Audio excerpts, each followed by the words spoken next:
Sa laban na ito kontra sa Boston Celtics, nagawa ng New York Knicks na kunin ang isang mahigpit na 112-106 na panalo na nagbigay sa kanila ng lamang na season series ng 2 koponan.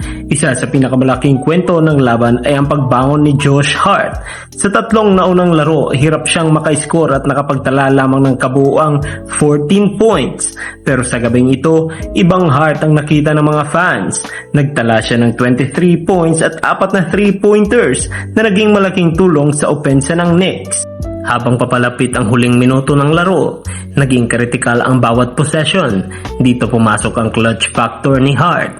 Sa mga sandaling pinakakailangan ng Knicks ang puntos, tumira siya ng 2 napakahalagang 3-pointer na nagbigay ng momentum at tumulong para mapigilan ang paghabol ng Celtics.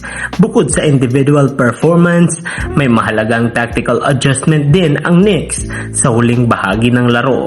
Pinili nilang maglaro ng small lineup. Ibig sabihin ay walang natural na center sa court.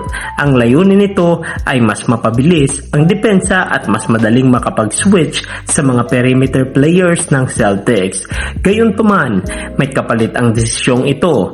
Dahil kulang sila sa height at size sa ilalim, naging mas mahirap para sa Knicks na kontrolin ang rebounds laban sa mas malalaking manlalaro ng Boston. Sa kabuuan, ipinakita ng Knicks na ang kombinasyon ng clutch shooting, strategic adjustments at timely performances mula kay Josh Hart ang naging susi para makuha nila ang panalo laban sa Celtics.